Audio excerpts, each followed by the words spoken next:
Alam mo, yung kasaysayan na natutunan natin, hindi lang yan listahan ng mga petsa, pangalan at lugar. Ang totoo, isa yang kwento. At ang bawat kwento, depende sa kung sinong nagkukwento. Ang tanong, kaninong lente o pananaw ang ginagamit natin sa pagtingin sa ating nakaraan? Yan ang aalamin natin. Okay, pero bago tayo lumayo, simulan natin sa pinaka-basic. Pag narinig mo yung salitang kasaysayan, ano ba talaga ang pumapasok sa isip mo? Isang subject lang ba sa school o mga lumang pangyayari? Kasi malaki pala talaga ang pagkakaiba ng pag-unawa natin dyan kumpara sa kung paano ito tinitingnan sa kanluran. Ayan, dito mismo nag-uumpisa ang lahat. Sa English, di ba? History? Galing yan sa Greek word na historia, na ang ibig sabihin ay report o pag-iimbestiga. Isang ulat. Pero para sa atin, yung salitang kasaysayan, naku, mas malalim at mas personal yan. At ito ang paliwanag dyan ayon sa historiador na si Zuz Salazar. Ang salitang kasaysayan ay galing sa dalawang ugat. Una, salaysay o kwento. At pangalawa, saysay, na ang ibig sabihin ay kahulugan, kabuluhan o meaning. So para maging tunay na kasaysayan, hindi pwedeng kwento lang. Kailangan ito isang salaysay na may saysay para mismo sa atin, sa mga Pilipino. Ngayon, tingnan natin yung unang lente na ipinatong sa kwento natin. Yung pananaw na hindi galing sa atin, kundi galing sa mga sumakop sa atin. Kasi yung mga pinakaunang libro tungkol sa kasaysayan ng Pilipinas, hindi yon para sa mga Pilipino. Yon yung historia nila, isinulat sa wikang Espanyol para sa mga mamabasang Espanyol. At may iisa lang talagang layunin, para bigyan katwiran o i-justify ang pananakop nila sa atin. At ito yung kwento nila, ang tinatawag na bipartite view. Hinati nila ang panahon sa dalawa. Part 1, kadiliman. Ito raw yung panahon bago sila dumating. Tayo raw ay mga uncivilized, mga pagano, walang sibilisasyon. Part 2, liwanag. Yon yung pagdating nila, dala-dala raw ang Kristyanismo at ang tamang sibilisasyon. Ganun ka simple para sa kanila. Madilim, tapos biglang nagkaliwanag dahil sa kanila. Siyempre, hindi naman pwedeng habang buhay nating tatanggapin yung ganong kwento, di ba? Kaya dumating ang panahon na sinubukan nating bawiin ang sarili nating salaysay. At sinong mga nanguna rito? Siyempre, ang ating mga bayani. Sila si Rizal, ang mga propagandista, ang mga katipunero, sila yung direktang tumayo at sinabing, teka muna, mali ang kwento nyo. Dahil na-realize nila, para makabuo ng isang bansa, kailangan muna nating maangkin ulit ang ating nakaraan at ang ating dangal. At ito ang napakatalinong sagot nila. Kung ang mga Kastila may bipartite view, tayo naman may tripartite view, tatlong bahagi. Una, hindi kadiliman, kundi liwanag. Isang masagana at may sariling sibilisasyon na panahon bago pa sila dumating. Pangalawa, yun ang dilim, ang panahon ng pagdurusa natin sa ilalim nila. At ang pinakaimportante, ang pangatlo, ang muling liwanag, ang kalayaan na pinapangarap at ipaglalaban natin. Pero ang pagbawi sa kwento, hindi natapos sa mga bayani at mga ilustrado dahil may isa pang napakahalagang pagbabago ng pananaw.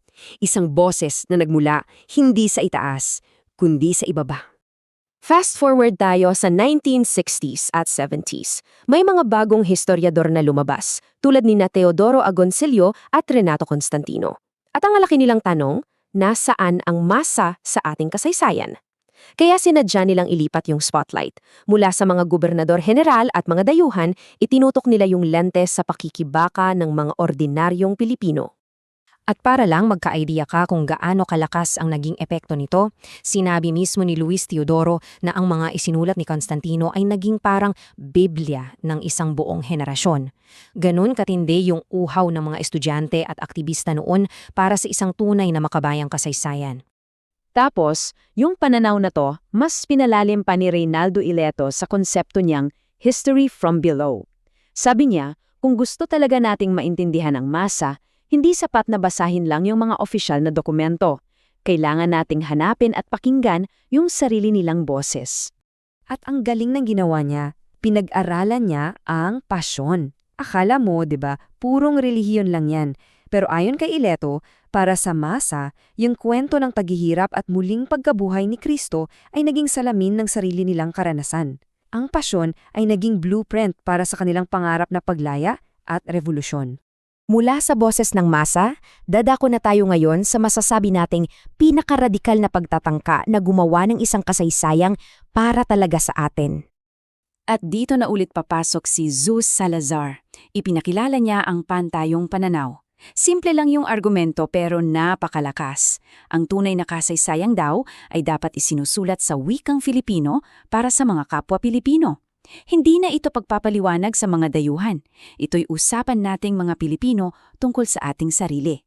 At para mas klaro, hinati niya yung mga pananaw sa tatlo. Una, pansilang pananaw. Yung mga dayuhan nagsasalita tungkol sa atin para sa kapwa nila dayuhan. Pangalawa, pangkaming pananaw. Ito naman yung mga Pilipino tulad ng mga ilustrado na nagsasalita tungkol sa atin pero para ipaliwanag tayo sa mga dayuhan. At yung goal, ang pantayong pananaw. Tayo-tayo na ang nag-uusap-usap sa sarili nating wika tungkol sa sarili nating mga karanasan. Ang mitihin ay isang closed-circuit na usapan. Parang pamilya lang sa loob ng bahay. Hindi na kailangang mag-Ingles para maintindihan ng kapitbahay. Ang punto, palakasin yung sarili nating pagkakaintindihan sa kung sino ba talaga tayo. Isang kwentuhang para sa atin, mula sa atin. Okay, so mula sa bipartite, naging tripartite, tapos may history from below at pantayong pananaw. Ang dami nating tiningnan na lente. Baka iniisip mo, so what? Ano nga yon ang saysay ng lahat ng ito? Well, bakit nga ba mahalaga ang pananaw? Kung may mga dapat tayong tandaan, ito siguro yon. Una, ang kasaysayan ay hindi isang tapos na listahan ng facts. Isa yung buhay na dialogo sa pagitan ng nakaraan at ng kasalukuyan. Pangalawa, lahat ng nagsusulat ng kasaysayan may sariling lente, may pinanggagalingan. At pangatlo, sobrang mahalaga ng wika dahil yun ang nagtatakda kung para kanino ba talaga ang isang kwento. Gaya na lang ng sinabi ni Teodoro Agoncillo, ang kasaysayan ay muling isinusulat ng bawat henerasyon. Isipin mo, iisa lang ang mga source, pero dahil nag-iiba yung mga tanong natin sa bawat panahon, nag-iiba rin yung nagiging interpretasyon natin.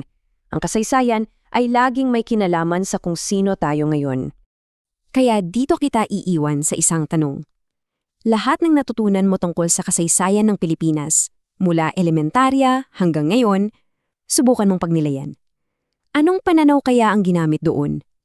At ang pinakamahalagang tanong, ang kasaysayang alam mo, para kanino nga ba talaga ito'y sinulat?